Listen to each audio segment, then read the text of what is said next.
Hi, welcome to the Five Faces family one more time. My name is Karen. If you are new to my channel, welcome. And if you are not, thank you so much for coming back. So today, this is the third and last video about my foster parenting series. If you are interested in seeing the other two, please check out my channel, subscribe, press the little button so you don't miss any more videos. And if you are interested in seeing something that you didn't see yet, please leave me a comment and tell me what would you like to know. This is all for you, to make your life easier so you can do a better job. In this, you have to know that this is just temporary. You cannot start this thinking that the kid is going to be in your house forever, because that is not going to help you better. They're saying temporary. You are just taking care of them. Long-term babysitting. The main goal is reunification. That being said, you still gotta make them feel as comfortable as you can. Make them feel part of your family and give them as much love as you can.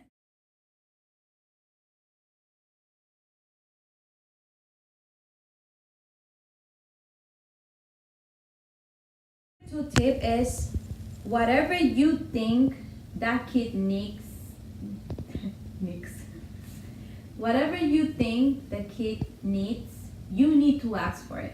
Don't expect the case manager or the agency case worker or the people that works with you to suddenly tell you, how can I put this? Okay, don't wait for them to give you the services. If you need a service for your kid, you have to request it. These people, oh yeah, isn't that supposed to be their job? And I'm not saying that because they're mean or they're not doing what they're supposed to do. It's just because they have so many things to worry about that they're not gonna know exactly what every single kid in their caseload needs or have or used to do. You gotta speak up, help that kid, and you're gonna have to contact, probably not once, not twice, not three, maybe more. You're gonna have to contact the case manager. In my class, the instructor says something very funny. I experienced it, totally true. You gotta be the squeaky wheel, he called it. You gotta be the squeaky wheel. You know how annoying a squeaky wheel is? You have to be annoying, because you are this kid's advocate right now, you know. And I'm not saying that because they don't have help. I'm just saying this because you're living with him. You're the one that's gonna realize how much help he needs. So sorry if I went on and on, just, you know, so you can have an idea. You have to make sure the kid gets what the kid needs. Number 3, there is many things they won't tell you because they forget, you know. So first time I had kids, I didn't even know this. Now in class they mentioned something about it, but then by the time you get kids, you totally forget, you know, so many things. Anyway, there is a thing called clothing allowance. So as we know, as I mentioned before, many kids get to your house with nothing, absolutely nothing. There is a clothing allowance, emergency allowance, that they will put right on your account. Don't get me wrong, it's still gonna take a while, but they're gonna put in your account. And I'm not gonna talk amounts because it's different in every state, and it's not a lot, but that's gonna at least help out to buy the kids some clothes because they're gonna need it. So there is such thing as a clothing allowance, emergency clothing allowance. Catch, they can only do it 2 times a year, every 6 months. So if they were in another foster home before you and they already claim it, chances are you can. So you have to wait another 6 months. There is also a school allowance, and that will help you get their school supply. By the time you get your first allowance, the first payment, let's say, it's gonna take a while. The first time it took us 3 months just to see something. But that is why they make sure you have a good income and they make sure you can support them. WIC, if you didn't know, you can get WIC up to 5 years old. So from 0 to 5, you can get weak. Obviously for the babies, they pay for the formula and stuff, but for the toddlers, they gave you cheese, milk, bread, now money for fruits and vegetables. Any help is good. I have 4 toddlers at home. It helps a lot because they drink a lot of milk and they eat a lot of fruits, not so much vegetables, I want to, but a lot of fruits, so it is a very big help. We don't get food stamps, so I don't know if it's a state thing. Here in Arizona, we don't get food stamps. That's a misconception. People think, I had somebody tell me, oh, you get their food for free. No, I don't. They get their monthly allowance, they call it, and that's it. You get free lunches in school. Make sure you fill out the applications, because you have to fill out the applications like any other kid that you have. If your kids get free lunch, you know exactly what I'm talking about. And if they don't, make sure you fill it out, because it's not like they go to school and automatically, because they're foster kids, automatically they're gonna get no. You still have to do all the paperwork like with any of your kids, and you try to do it before they go to school. If a school already started, you don't have a choice, but try to do it before you go to school. Fill out the applications and the paperwork you need so they can get their free lunch, because guess what? If not, you're paying for it. There's also a lot of websites here in Arizona. We have Arizona Friends of Foster Children Foundation,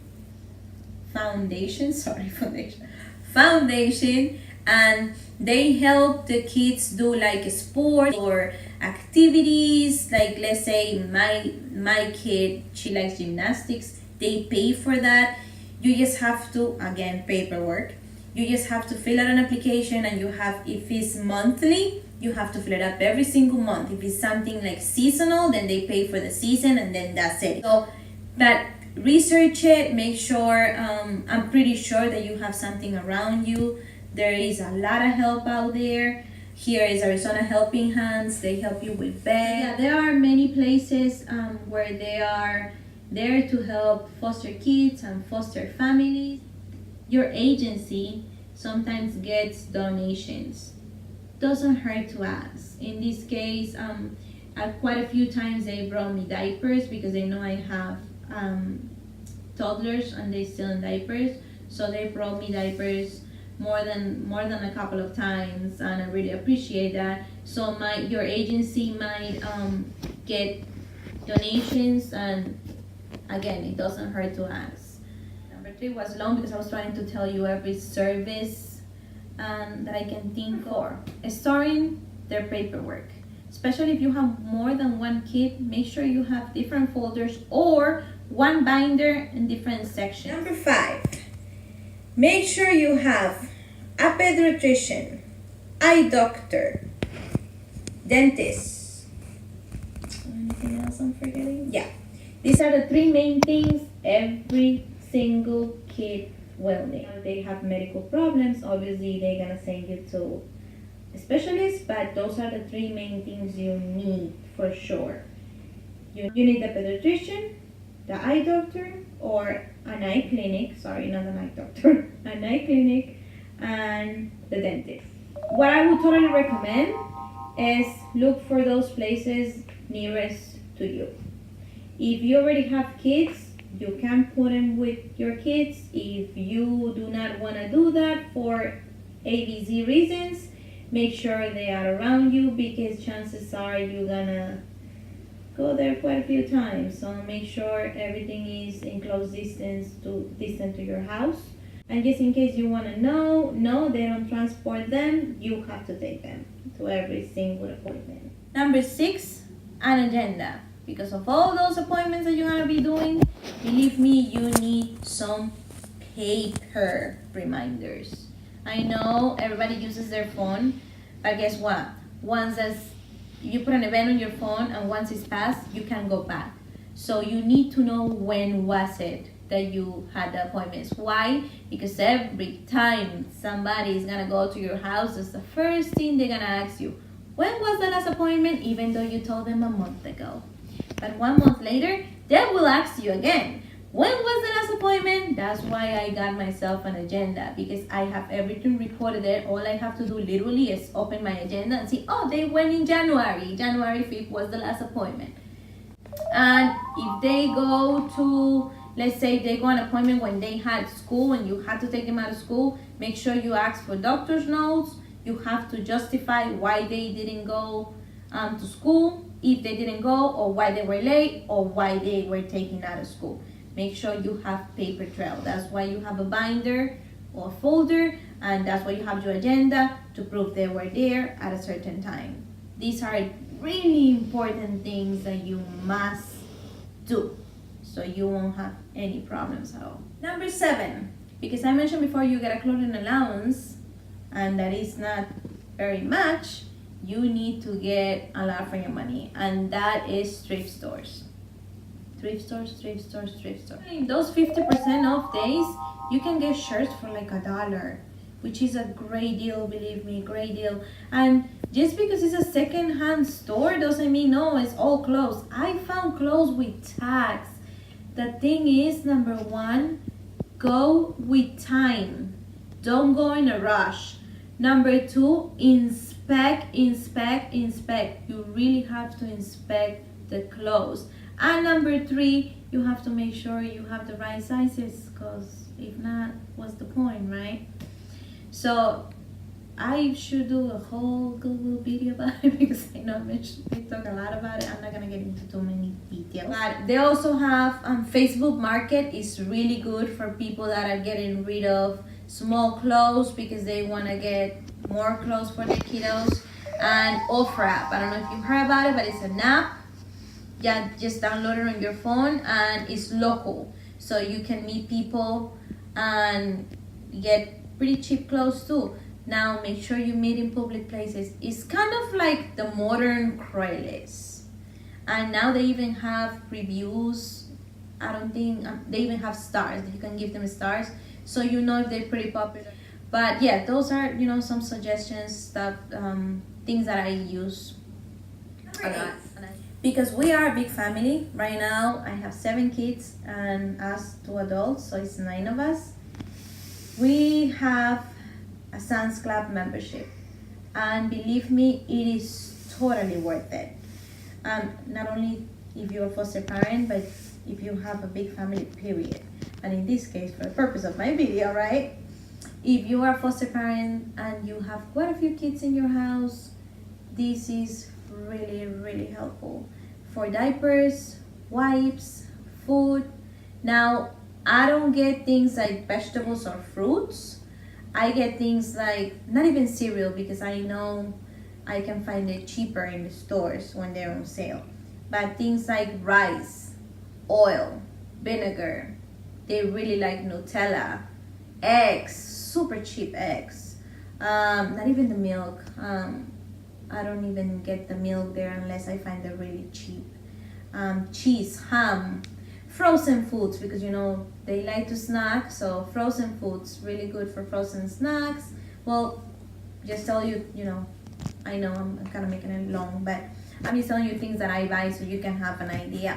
Just make sure you go with a list, because if not, you can go over budget. You can spend a lot of money in Sam's.